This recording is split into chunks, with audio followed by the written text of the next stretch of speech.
João capítulo de número 10, versículo 7. Nosso tempo está legal. Glória a Deus. João 10, 7. João 10, a partir do versículo 7.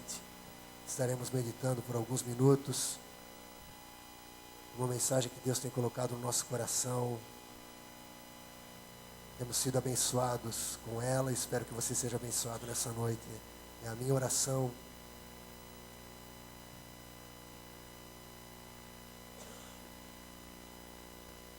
João capítulo 10, a partir do versículo 7.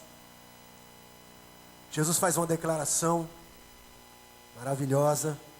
João 10, 7. Vamos ler, as luzes estão acesas, maravilha, está tudo legal. Pode só acender mais uma branca aqui do palco, Bidu, que foi esquecido um disjuntor daquela branquinha da HQI, que não foi acesa ainda. Jesus, pois, lhes afirmou de novo: em verdade, em verdade vos digo, eu sou a porta das ovelhas. Todos quantos vieram antes de mim são ladrões e salteadores, mas as ovelhas não lhes deram ouvido. Olha só, todos quantos vieram antes de mim. Jesus está falando de ladrões e salteadores no plural. Depois ele vai falar no 10, ele vai falar no singular. Ele está falando do diabo no 10, e aqui ele está falando de ladrões e salteadores, que são os fariseus, escribas, anciãos, os que ensinavam a lei. Mas as ovelhas não querem saber da lei, não lhe deram ouvidos. Queremos ouvir é Jesus, amém? Eu sou a porta. Jesus falando para todos nós: eu sou a porta. Se alguém entrar por mim, será salvo. Entrará e sairá e achará pastagem. Oh, aleluia. Esse é o nosso versículo base.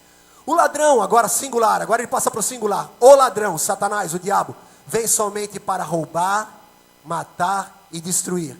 E esse ladrão influencia esses aqui, ó.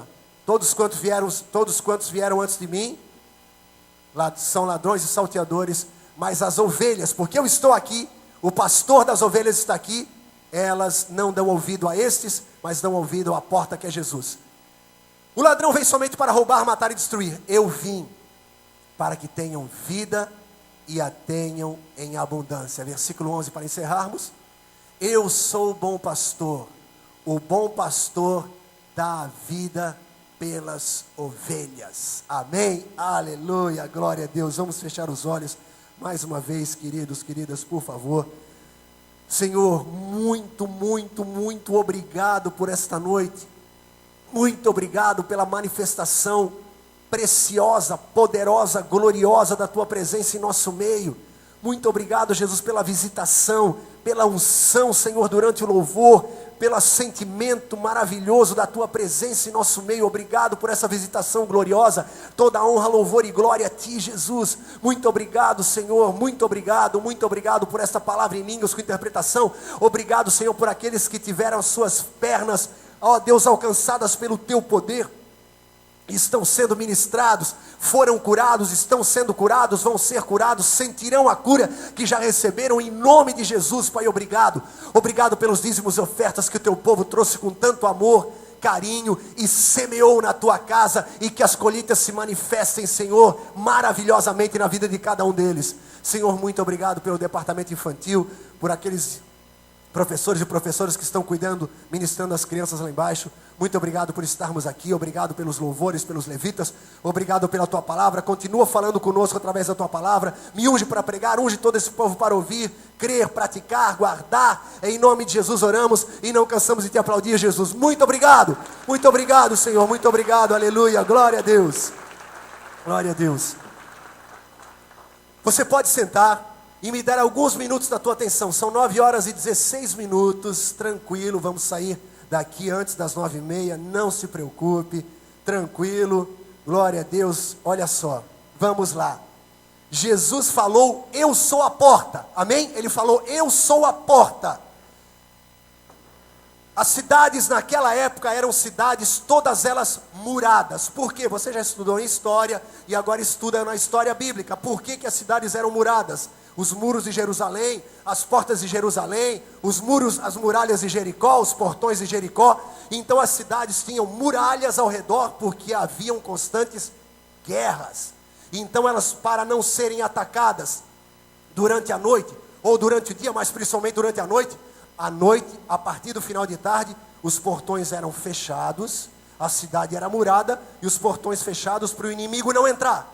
Então, as cidades tinham portões.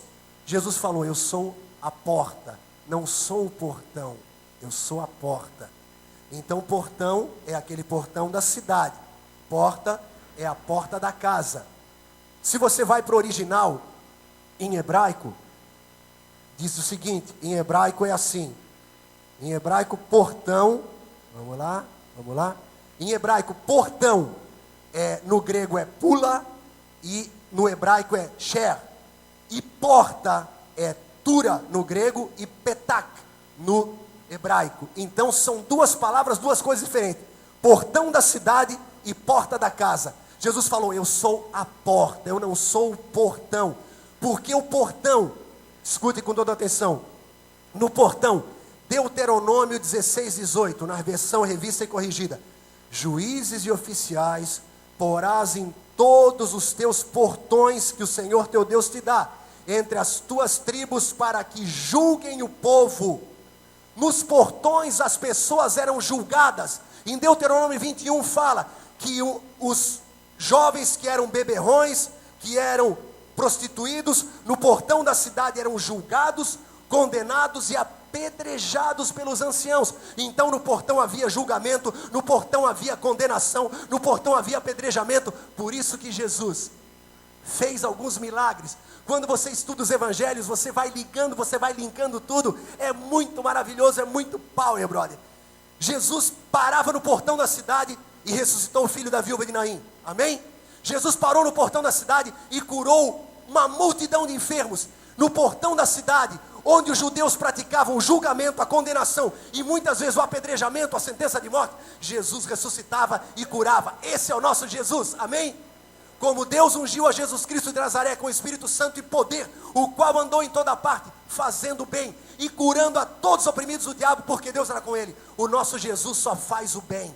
Ele não é o portão do julgamento, da condenação e da morte. Ele é a porta da vida, vida abundante e vida eterna, amém? Então os portões eram de bronze, muitos deles, Salmo fala isso. E agora vamos para Isaías capítulo 45, versículo 2. Escute com toda atenção, que é muito fera. Eu irei adiante de ti, endireitarei os caminhos tortuosos, quebrarei os portões de bronze e despedaçarei as trancas de ferro. Dar-te-ei os tesouros escondidos e as riquezas encobertas, para que saibas que eu sou o Senhor, o Deus de Israel, que te chama pelo teu nome. Jesus falou, eu sou a porta, eu chamo as ovelhas pelo nome, e eu quebro o portão de bronze, que é o portão de julgamento, amém? Lembra que há 2 ou 3 domingos atrás, ou mais, a gente pregou aqui, e a gente falou sobre 2 Crônicas 12:9, quando Sisaque invadiu Jerusalém, também levou todos os escudos. Sisaque era rei do Egito na época, também levou todo Israel, estava agora sob o comando de Roboão, filho de Salomão, mas Israel tinha se desviado dos caminhos do Senhor, e como era Antigo Testamento, Deus se afastava quando eles se desviavam. No Novo Testamento, Jesus foi afastado de Deus, para que nós nunca mais nos apartemos de Deus, amém? Glória a Deus, glória a Jesus. 2 Crônicas 12:9, também levou todos os escudos de ouro que Salomão tinha feito. Versículo 10, em lugar destes, fez o rei Roboão escudos de bronze, porque Israel se afastou de Deus, a bênção da prosperidade se afastou de Israel. Ele não tinha mais dinheiro para fazer escudos de ouro, ele fez de bronze. E aí você sabe que se você der uma polida muito boa no bronze, de longe, você olha,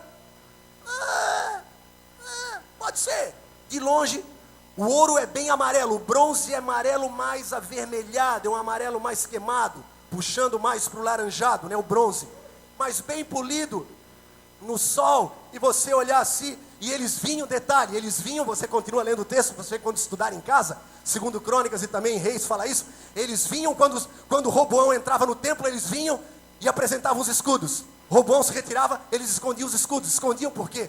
Quem examinasse via, isso não é ouro, isso não é ouro. Parece, mas não é. Denorex. Parece, mas não é. Escudos de bronze dentro do templo.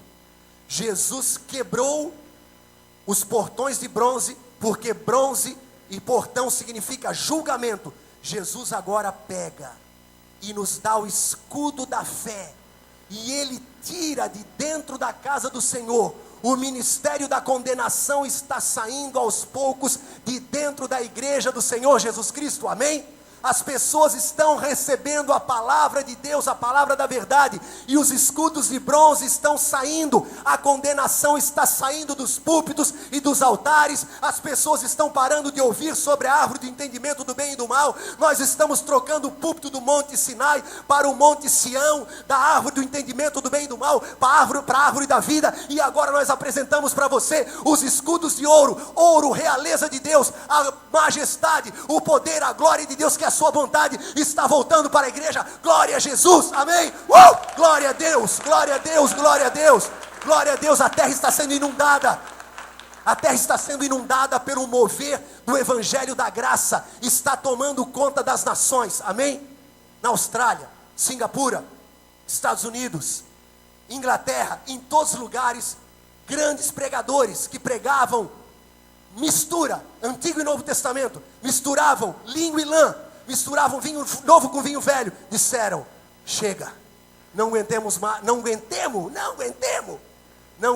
mais vinho velho, não aguentamos mais lã, não aguentamos mais o passado, nós queremos as coisas novas, e Deus tem revelado aos nossos corações, é a época da graça. O ministério da condenação teve a sua glória, teve, mas o ministério da justiça, o ministério da graça, terá muito maior glória, amém? Prepare-se, meu irmão, creia que o melhor de Deus ainda está por vir. Seja um prisioneiro da esperança, amém? Creia que as pessoas virão, as pessoas serão salvas, pessoas que você está orando se converterão, porque a palavra da graça está tomando conta dessa terra. Jesus Cristo está sendo colocado na posição de destaque, os escudos de bronze estão sendo retirados, e os escudos de ouro estão voltando. O Senhor continua a reinar, vai voltar a reinar, e a sua glória vai se manifestar, e a glória de Deus é a sua bondade, amém? Glória a Deus, glória a Deus. Lei da primeira menção. Em Gênesis, a primeira vez que aparece porta, Gênesis, a maioria das coisas, minha primeira menção está em Gênesis, Gênesis é um livro muito completo. A primeira vez que aparece porta, Gênesis capítulo 19, versículo 1, Gênesis 19, 1, vamos lá. Ao anoitecer, vieram os dois anjos a Sodoma, cuja entrada estava Ló assentado na porta de Sodoma. Este, quando os viu, levantou-se, indo ao seu encontro, prostou-se o rosto em terra. Ló, primeira vez que aparece porta, Ló estava sentado, a tradução certa é a porta de Sodoma, e você continua lendo o texto, Jó era um juiz em Sodoma. Viesse para cá esse estrangeiro, quer ser juiz em tudo. Ló era juiz e estava em Sodoma julgando na porta. A porta é um lugar de julgamento. A porta é um lugar de julgamento, condenação e até apedrejamento. Então Ló, na porta de Sodoma, os anjos vêm e Ló leva os anjos para a casa dele. Os homens de Sodoma ouvem que haviam anjos ou dois homens novos na cidade e na casa de Ló. E Sodoma e Gomorra era algo extremamente bizarro, brother, bizarro. Literalmente eles disseram: tem gente nova no pedaço?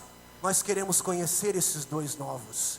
Nós queremos ter uma intimidade, queremos conhecê-los. Sodoma era a prostituição mais hedionda, explícita do planeta Terra até hoje. Nunca um lugar foi tão corrompido como esse.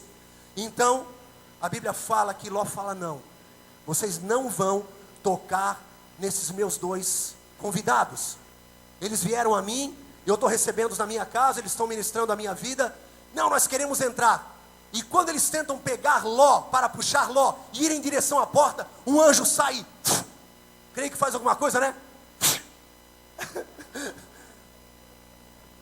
Um anjo, Spider-Man, o anjo pega e todos eles ficam cegos. Mas espera aí, não foi uma cegueira total, foi uma cegueira parcial, porque eles se cansaram de procurar a porta. O texto é muito interessante. Vamos lá, Gênesis 19, 11. E feriram de cegueira aos que estavam fora, desde o menor até o maior, de modo que se cansaram à procura da porta.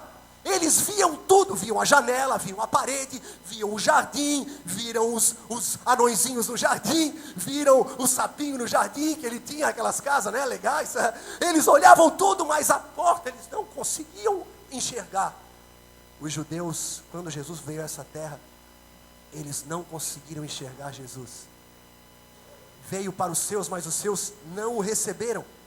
Deus literalmente, os judeus tiveram seus olhos fechados e não viram Jesus. Jesus estava diante deles fazendo um milagre, eles queriam matá-lo.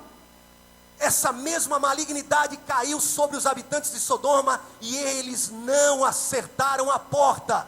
Eles foram acometidos de uma cegueira parcial, que lá em 2 Reis, no capítulo 16 mais ou menos, lá em 2 Reis, quando Eliseu ora: Senhor, abre os olhos do meu servo, que é Geazi, do meu moço, para que ele veja que mais são os que estão conosco do que estão com os inimigos. Puf, Geazi, uau, que sensacional! Geazi teve os olhos abertos espiritualmente falando. E aí vieram os soldados contra Eliseu para pegá-lo, porque o rei falou: mata Eliseu, porque tudo que eu falo, tudo que eu penso no meu leito de dormir, na minha câmara de dormir, Eliseu sabe, Eliseu lê pensamento, Eliseu sabe tudo e sabe onde eu vou atacar. Deus ministrava e dava palavra de conhecimento, palavra de sabedoria para Eliseu. O rei falou: vai matar, o rei da Síria falou: vai matar esse Eliseu. Quando eles chegaram, o moço de Eliseu fica apavorado, e Eliseu fala: relaxa, velho, segura, dá nada, olha só, abra os teus olhos. Puf, carros e cavalos ao redor de Eliseu, por trás do exército inimigo. E o Geazi falou: meu, é muito maior o nosso exército. Eles vieram chegando perto de Eliseu, o exército dos sírios. E Eliseu, Saverim, não é chaveirinho para botar chave não, hein? Saverim, cegueira parcial. E eles não conseguiram reconhecer Eliseu. E Eliseu os levou por outro caminho até o centro de Samaria. Quando chegou em Samaria, open your eyes, abriram-se os olhos e eles estavam diante do rei de Israel, que agora estava reinando em Samaria. O rei de Israel fica apavorado e Eliseu fala: relaxa, está dominado, está tudo dominado. Queres que nós matemos esses homens? Não, deem pão e água, alimentem, dê um banquete para eles. Combate o mal com o bem. Deram um banquete para os homens e durante anos, nunca mais a Síria voltou a invadir Israel. Amém? Olha só que maneiro, brother. Existe na Bíblia dois relatos de cegueira parcial. Eles não acharam a porta, não acharam o caminho e não reconheceram Eliseu. Então os judeus não reconheceram Eliseu, os judeus não reconheceram Jesus. Mas eu e você, nossos olhos foram abertos, colírio foi colocado, como o apóstolo Paulo ficou cego 3 dias, ouviu Jesus, ficou cego 3 dias, no terceiro dia vem um homem chamado Ananias, ora por ele, as escamas caem, e ele recebe a primeira informação a respeito de Jesus, de Ananias, que significa a graça de Deus. Nós temos visto Jesus e a graça de Deus, e os nossos olhos estão abertos, e nós reconhecemos Jesus, reconhecemos o caminho, e sabemos em quem temos crido, e sabemos que Ele é poderoso para fazer infinitamente mais do que tudo quanto pedimos ou pensamos, por causa do seu poder que opera em nós. Amém, aleluia, glória a Deus, glória a Deus, glória a Deus, glória a Deus, glória a Deus. Mas para chegar à porta, tinha que passar pelo portão. Quando você chega na igreja, para passar pela porta de vidro, você tem que passar pela porta de ferro, lá da rua. Tem uma porta de ferro, que é levantada, quando ela está baixada, nos dias de escola Atos, a porta está fechada, você entra pela porta de ferro, dá alguns passos e passa pela porta de vidro, você passa. Para acessar a porta da casa, eu tinha que entrar pela porta da cidade, pelo portão da cidade. E Jesus, em Isaías 45:2, ele quebra o portão de bronze e agora está livre o acesso para ele. Amém? Todo aquele que invocar o nome do Senhor será salvo. Então agora, rapidamente, uma interpretação disso. Gálatas 3:24. De maneira que a lei nos serviu de aio, de guia. Aio é um líder de meninos. Aio vem da palavra grega paidagogo, que gerou a palavra pedagogo, um líder de meninos. De maneira que a lei nos serviu de um líder de meninos para nos conduzir a Cristo, a fim de que fôssemos justificados por fé. Amém? Então a lei é a porta onde eram julgados, condenados e até apedrejados. Jesus quebrou isso, a porta está aberta, e agora nós vimos isso. Achamos isso muito cruel, muito ruim. Jesus também achou, ele aboliu isso. Agora a porta a Jesus está aberta. Então o muro, a porta foi uma entrada para chegarmos em Jesus. E agora nós estamos diante dele. Amém? Estamos diante dele. Glória a Jesus. Segunda coisa então, que João nos fala, no seu capítulo 10. João fala assim: eu sou a porta. Se alguém entrar por mim, será salvo. É por Jesus, é só por Ele, amém? Não é a porta de uma igreja, de uma denominação, de uma visão, de um ministério, é só Jesus, amém? Olha só, as pessoas querem, muitas vezes, as pessoas no Antigo Testamento e no Novo Testamento, queriam algo para si, mas a palavra de Deus fala, toda honra, todo louvor e toda glória, não 99%, toda honra, louvor e glória é ao Senhor, amém? Eu sou a porta, quem entrar por mim, será salvo. Quem entrar por Jesus, será salvo. Gálatas 5:4, Filipenses 3:9, Filipenses 3:9, o apóstolo Paulo está falando, o apóstolo da graça, aquele que tinha sido um assassino, que tinha sido o pior, que tinha sido também o mais cumpridor da lei. Ele disse que na lei ele era irrepreensível, barará, parará, se achava, até o dia que ele encontrou Jesus, conheceu o amor, a graça. Então ele declara assim em Filipenses 3:9, e ser achado nele, não tendo justiça própria que procede da lei, senão a que é mediante a fé em Cristo, a justiça que procede de Deus baseado na fé, e ser achado nele, não tendo justiça própria que procede da lei, amém? Ser achado nele não tendo justiça própria, então, não é por aquilo que nós fizemos ou deixamos de fazer, é por aquilo que Jesus fez por nós. Então agora, Gálatas 5:4 também fala, de Cristo vos desligastes, vós que procurais justificar-vos na lei, da graça decaístes. Então, é só por Jesus, amém? É só por Jesus, é só Ele que te salva, é só Ele que te perdoa.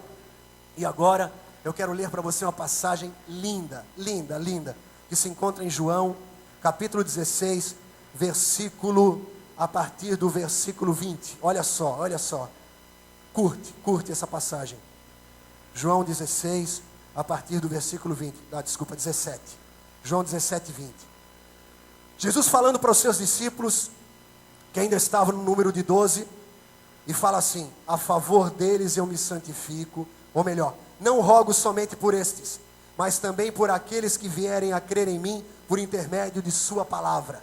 Ou seja, Ele estava orando por nós, amém? Ele estava orando por cada um de nós, a fim de que todos sejam um, e como és tu, ó Pai, em mim, e eu em ti, também sejam eles em nós, para que o mundo creia que tu me enviaste. Eu lhes tenho transmitido a glória que me tens dado, para que sejam um como nós o somos, eu neles e tu em mim, a fim de que sejam aperfeiçoados na unidade, para que o mundo, agora escuta, agora com mais atenção, para que o mundo conheça que tu me enviaste e os amaste, como também amaste a mim. Amém, queridos? Jesus está dizendo, o amor que Deus tem por nós é igual ao amor que Deus tem por Jesus, amém? Vou ler de novo porque parece, é muito bom para ser verdade, é muita areia para o meu caminhãozinho, it's too good to be true, my friend. Para que o mundo conheça que tu me enviaste, e os amaste, nós, os discípulos e os que vieram a crer por causa da palavra dos discípulos, como também amaste a mim. O mesmo amor que Deus tem por Jesus, Ele tem por você. Então agora, o que nós lembramos? quando Jesus foi batizado nas águas, sai do rio Jordão, o Espírito Santo vem sobre ele, o céu se abre, uma voz é falada e ministra assim: este é meu filho amado em quem me comprazo. Isso Deus diz para você, amém? Deus disse para você no dia que você nasceu: esse é meu filho amado em quem me comprazo. Deus profetizou salvação sobre a tua vida. No dia que você foi salvo, você ligou essa sentença sobre a tua vida. Como Deus amou Jesus, Ele ama você. Assim como Ele é, nós também somos desse mundo, amém? E então, ele sai do rio Jordão, recebe isso, essa palavra, o Espírito Santo. O Espírito leva para o deserto, ele chega no deserto, jejua 40 dias e 40 noites, aparece o diabo. Aparece o diabo. Se és o Filho de Deus, transforma pedras em pães. Se és o Filho de Deus, pula do pináculo. O que está faltando nessa frase? Amado em quem me comprazo. Deus falou: esse é meu filho amado em quem me comprazo. O diabo falou: se és o Filho de Deus. O diabo cortou: amado em quem me comprazo. Quem quer que você não se sinta amado e não se sinta desejado por Deus, é o capeta, é o diabo, amém? Deus quer que você se sinta cada dia mais amado, mais desejado por Deus. Isso vai te levar a ficar fortalecido, renovado. Isso vai abençoar a tua vida. O amor do Pai estando em ti, o amor do mundo perde a graça para ti, e você conhece a tua herança espiritual, o teu chamado, o que Deus tem preparado para você. Quanto mais você toma posse do amor de Deus, mais crente você fica, mais servo você fica, mais alegre você fica. Aquele que ama o mundo é porque o amor do Pai não está nele, mas quem tem o amor do Pai não ama mais o mundo, ama a Deus, ama a obra, ama a igreja, ama o Espírito Santo, ama a palavra. Glória a Jesus, aleluia, amém? Glória a Deus. Quem não quer que você saiba que é amado é o diabo. Então você entrou. Se alguém entrar por mim, será salvo. Agora você é salvo por Jesus, abençoado por Jesus. João continua mandando bem, e ele fala: eu sou a porta, se alguém entrar por mim será salvo, entrará. João falou, entrará, ele fortalece, entrará. Josué capítulo 3, versículo 16. Josué 3:2 é assim: sucedeu ao fim de 3 dias, olha só, eles estão para passar o rio Jordão, tá? Fica ligado agora. Eles estão há 40 anos esperando, Josué e Calebe, 40 anos esperando para entrar na terra prometida. Porque 10 não creram, o povo aderiu aos 10, e não foi com os 2 que eram Josué e Calebe. O povo que não creu morreu, Josué e Calebe estavam vivos com uma nova geração. Passaram-se 40 anos, Josué está na frente agora, Moisés já passou, Moisés já saiu de cena. Eis que meu servo Moisés é morto, vai agora tu e coloca esse povo na terra prometida, disse Deus a Josué em Josué capítulo 1. Josué 3:2, sucedeu ao fim de 3 dias. 3 dias o que significa? A morte e a ressurreição de Jesus, amém? Morreu na sexta, passou o sábado fazendo um estrago no inferno, tirando as chaves da morte do inferno, fazendo que todos os mortos ressuscitassem, e no terceiro dia ele ressuscitou, e depois de 40 dias ele sobe com todo o exército que ressuscitou no dia da sua morte, amém? Pá! Destruindo as obras das trevas, para isso se manifestou o Filho de Deus. Josué 3:16, pararam-se as águas que vinham de cima, levantaram-se num montão muito longe na cidade de Adão. Meu, olha o cuidado de Deus, já falei isso, mas vou repetir, para que você tome mais posse, e para que os novos aprendam. Pararam-se as águas quando Josué pegou os 12 levitas, colocaram a arca no ombro, que é onde a arca devia ser levada, colocaram a arca no ombro, colocaram os pés nas águas do rio Jordão, que estavam em cheia, colocaram os pés no rio, as águas pararam, que vinham de cima, e retrocederam, 40 quilômetros, velho. Tive a manha de medir essa semana. Não fui lá medir. Levei uma trena, aquela de 3 metros, não tem? Não. Peguei um mapa, e tem uma comparação assim. Peguei uma reguinha e o mapa. A Bíblia fala: levantaram-se as águas que vinham de cima, levantaram-se no montão muito longe da cidade de Adão. As águas retrocederam até a cidade de Adão. Simbolicamente, Adão é o pai do pecado. Adão foi o primeiro a pecar. Eva foi enganada, Adão pecou. Então Adão simboliza o primeiro pecado. muito longe na cidade de Adão, que fica ao lado da cidade de Sartã. Sartã. O que lembra Sartã? Capetra, camulhão, corisco. Adão se uniu a Satanás no jardim do Éden. O diabo é o pai do pecado, pai da mentira. Adão foi o primeiro a pecar. As águas do rio Jordão recuaram até Adão, que fica do lado de Satã. Tudo que o diabo fez em Adão, o Senhor colocou a água lá, da frente da arca. As águas que desciam foram até o mar salgado, o mar morto. Então a tua vida passada, os pecados da humanidade até Adão, e os pecados da humanidade até o final, o mar morto, os pecados lançados no mar do esquecimento, porque a arca foi colocada no meio do rio Jordão, que desce. Jesus desceu para ser levantado numa cruz e morrer por nós, e nos representar, e levar de uma vez por todas todos os nossos pecados, para que nós, crendo nele, sejamos salvos e entremos no reino de Deus, salvos, abençoados, purificados. Amém? Aleluia, glória a Jesus, glória a Jesus, glória a Jesus.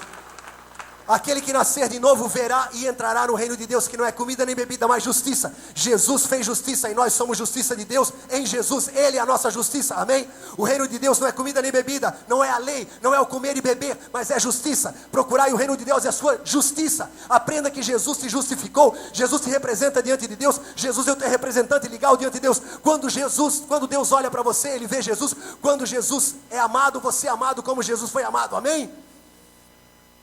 Aquele que nascer de novo entrará no reino de Deus, justiça, paz. Jesus falou: eu vos deixo a paz, a minha paz vos dou.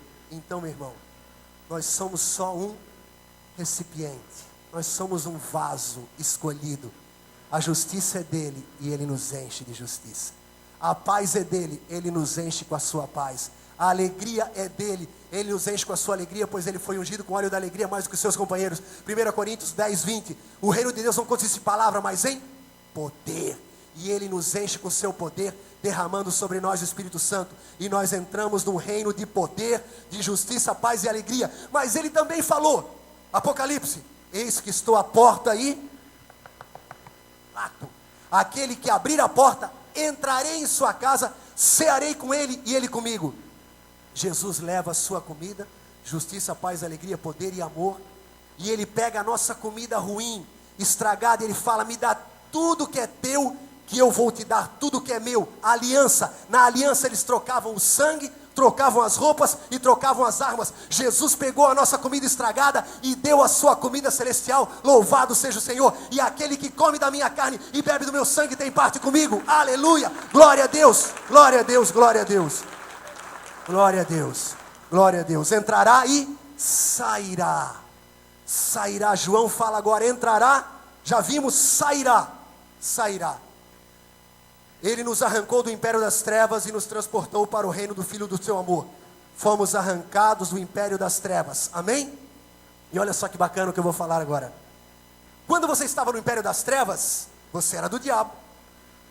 Não adianta nem mentalizar que não era, porque você era. A Bíblia fala que todos os pecados instituídos estão na glória de Deus, e quem não é filho de Deus é filho do diabo. Então, sem Jesus você estava no império das trevas e era filho do diabo. Não importa o que você fizesse, que você continuava sendo filho do diabo.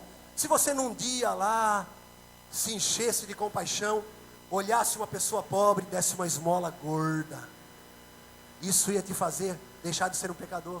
Não. Se um dia você pegasse assim: não, hoje eu estou inspirado, estou inspirado, vou dar cestas básicas para os pobres, vou dar cestas básicas para os pobres da cidade, isso ia te fazer virar uma pessoa santa? Não. As nossas boas obras são como trapos de imundícia, disse Isaías. Nada contra as boas obras, nada contra.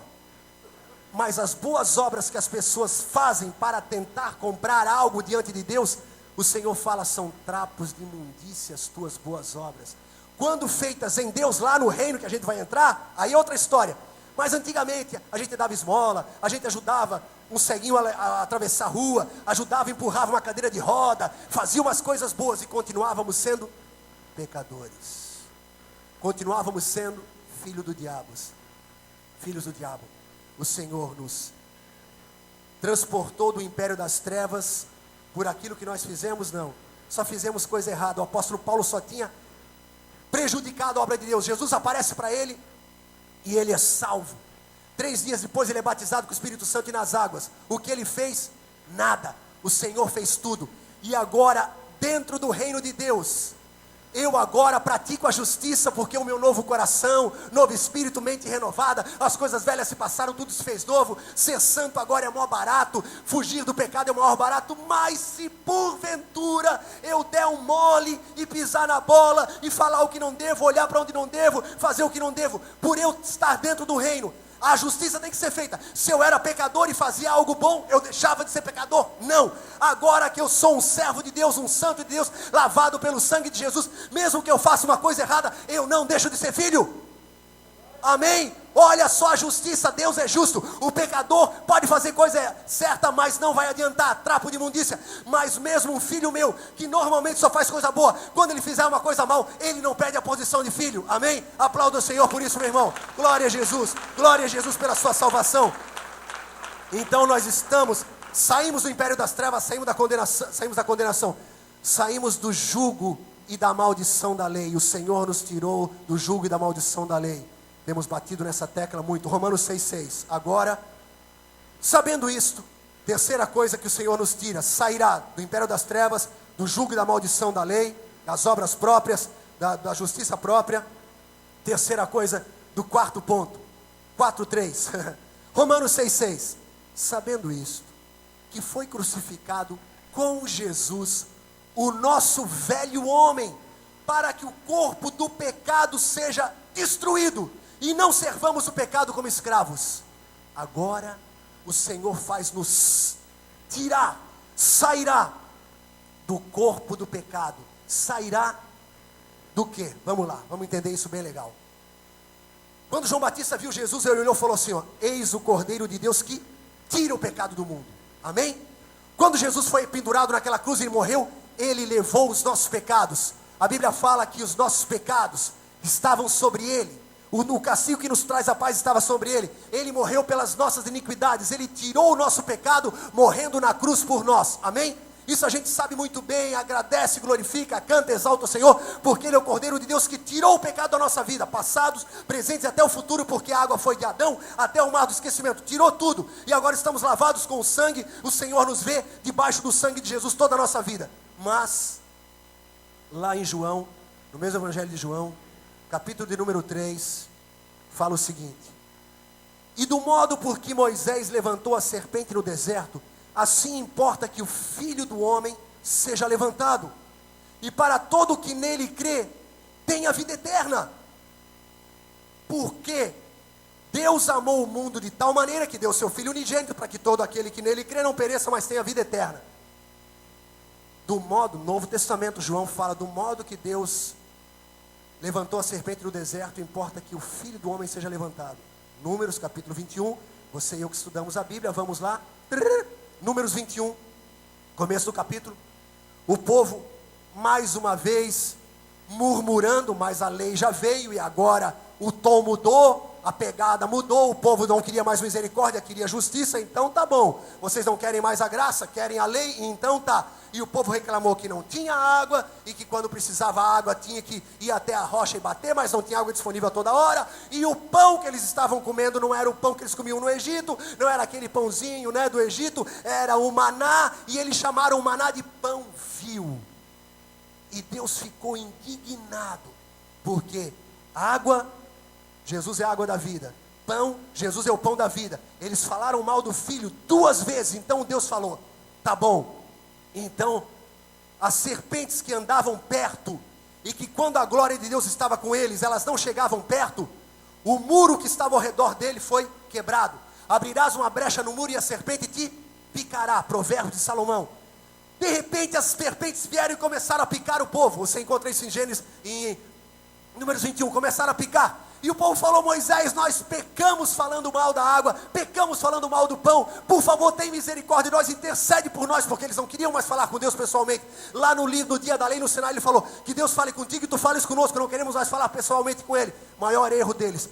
Moisés ora, Senhor tem misericórdia, faz alguma coisa, o teu povo está sendo destruído pelas serpentes. Moisés, faz uma serpente de bronze abrasadora e coloca numa haste, e todo que olhar para a serpente viverá e será curado e viverá. Tem que olhar para a serpente. Imagina, brother, tu está no deserto, que era tudo tranquilo, entre aspas, de repente, sai do meio dos arbustos, sai de trás das dunas, de trás das pedras, serpentes. Como é o nome daquele filme? Snakes, né? Como é que é? Cobras, né? No avião. Meu, que sai cobra do avião de tudo quanto é canto. Serpente sai de tudo quanto é canto, mordendo as pernas, os braços, o tronco. Imagine, meu, qual é o instinto? Ai, pegou aqui, meu, que marca da presa, que fundo, que sangue, meu, já está ficando roxo. Ai, o que eu vou fazer?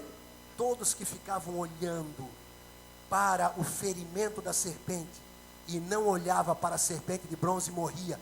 Mas quem obedecia a voz de Moisés, olhem para a serpente de bronze, e conseguia levantar a cabeça, apesar de uma serpente grudada aqui, sangue, furo na perna, ele olhava para a serpente de bronze, ele era curado e vivia.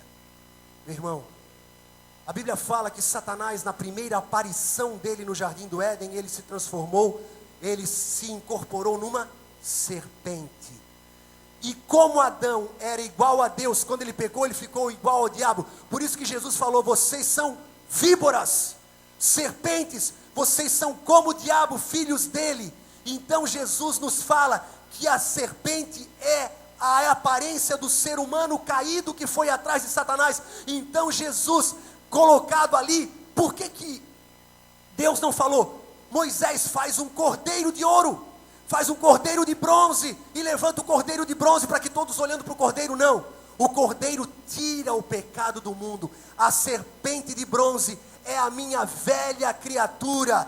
A Bíblia fala, sabendo isso, que foi crucificado com ele o nosso velho homem, para que o corpo do pecado seja destruído, e não sirvamos o pecado como escravos. A serpente de bronze significa, o cordeiro de Deus tira o pecado do mundo. A serpente é aquilo que eu era. Jesus não somente perdoa o meu pecado, tira o meu pecado, mas ele perdoa e tira o que eu sou de ruim. Amém? O cordeiro tira o meu pecado, a serpente simboliza o que eu sou de ruim, que Deus também tira da minha vida. Ele tira o meu velho coração de pedra e coloca um coração de carne. Aquele que roubava não rouba mais, aquele que mentia não mente mais, aquele que se prostitui não se prostitui mais, porque o corpo do pecado, eu olho para a serpente e vejo que as picadas de Satanás não me matam mais, não me envenenam mais, porque eu olho para Jesus, autor e consumador da minha fé, e como ele é, eu também sou nesse mundo. O cordeiro tira o pecado do mundo, a serpente tira o que eu sou. Louvado seja o Senhor, amém? Glória a Jesus, glória a Jesus, glória a Jesus. Glória a Jesus. Para encerrar, e acharão pastagem. Acharão pastagem. Entrará e sairá e achará pastagem. A primeira coisa que Satanás falou, primeiro pecado de Satanás, Gênesis, capítulo de número 3, lei da primeira menção. Qual foi o primeiro pecado de Satanás? Muitos de nós pensamos, árvore do entendimento do bem e do mal. Não foi. O primeiro pecado de Satanás foi esse. Deus falou assim, no versículo 16 do capítulo 2. E o Senhor Deus disse a Adão e Eva, deu essa ordem: de toda a árvore do jardim comerás livremente. Ou seja, Adão e Eva, é tudo de vocês, é tudo.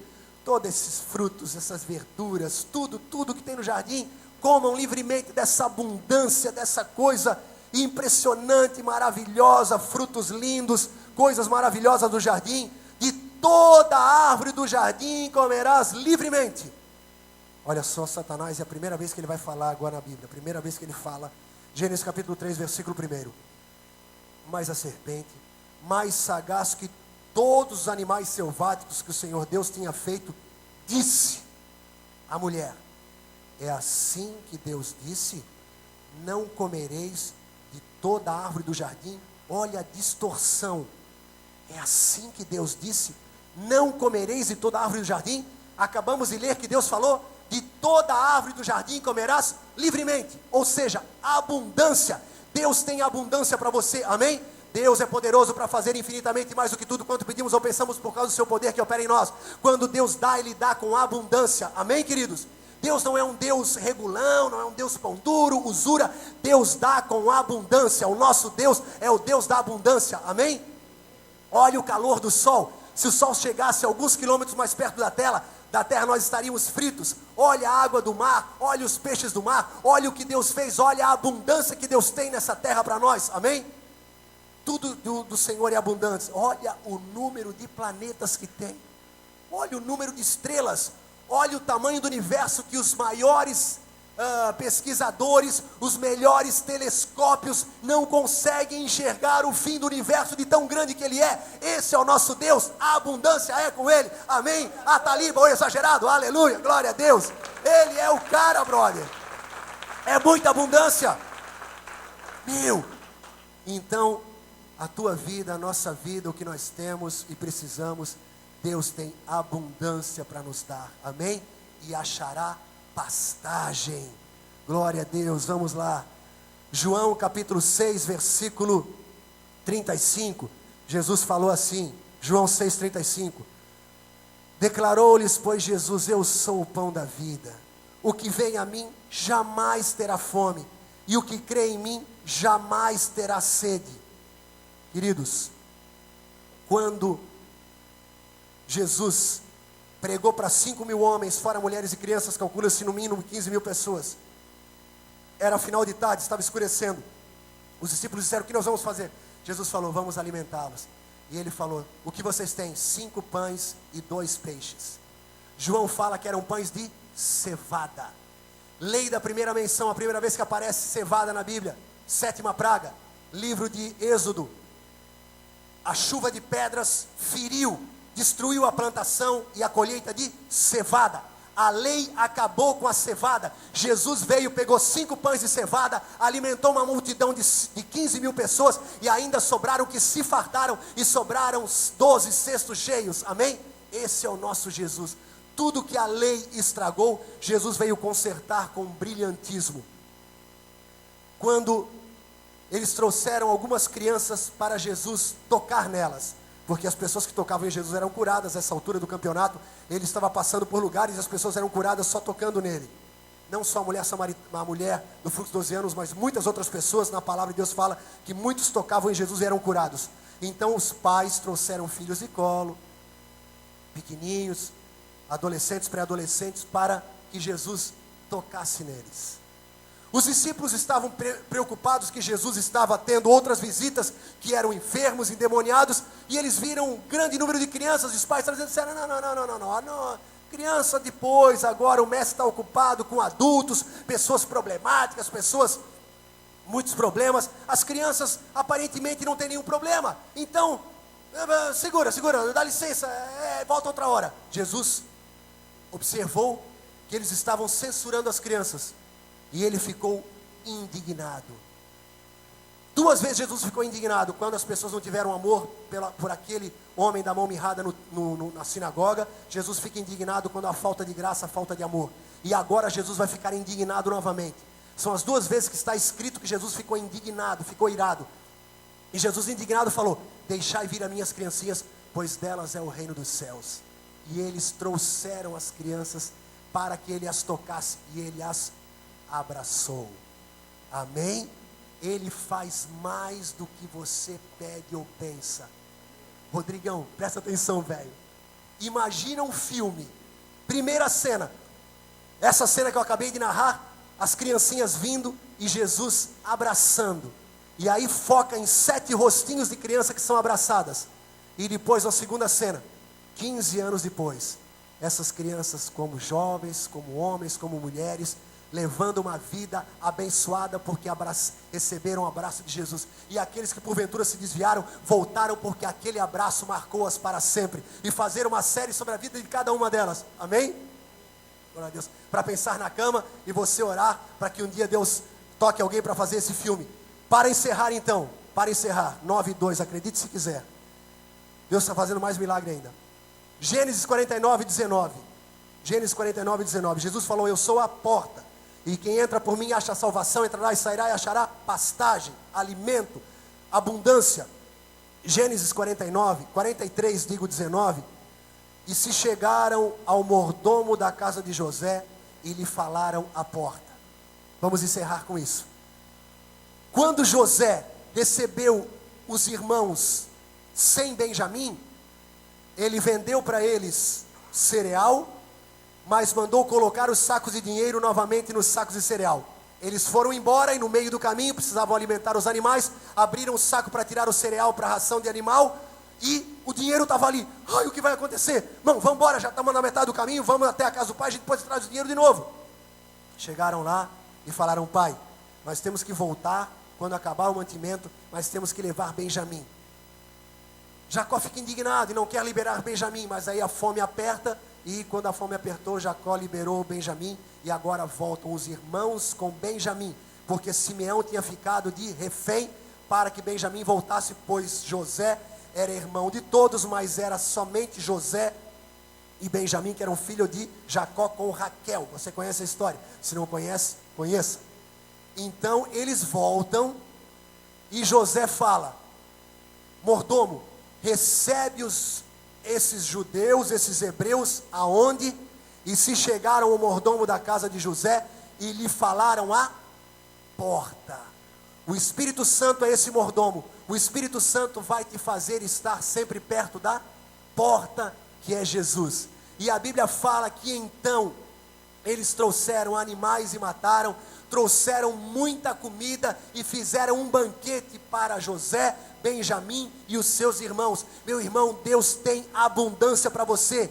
Benjamim significa filho da felicidade, porque quando ele nasceu, Raquel morreu. Raquel significa ovelha, Raquel simbolizando Jesus que morreu para que nós nascêssemos, pois o grão de trigo tem que cair na terra e morrer para dar fruto. Quando Raquel morreu, a criança nasceu, a parteira falou: o nome dele será Benoni, que significa filho da tristeza, porque Raquel morreu. Jacó olhou e falou: não será Benoni, será Benjamim, filho da felicidade. E então Benjamim, filho da felicidade, filho da ovelha que morreu, o animal que morreu, Jesus, é levado até José, que significa Deus dará em abundância. Por isso que José tinha aquela unção que providenciou trigo para a terra toda durante 7 anos. Deus dará em abundância. O Deus que dá em abundância encontra o seu filho, que é fruto da morte do seu filho Jesus. E Benjamim teve 5 vezes mais a porção dos irmãos. Quando você descobre que é filho de um Deus que levou seu filho a morrer na cruz por você,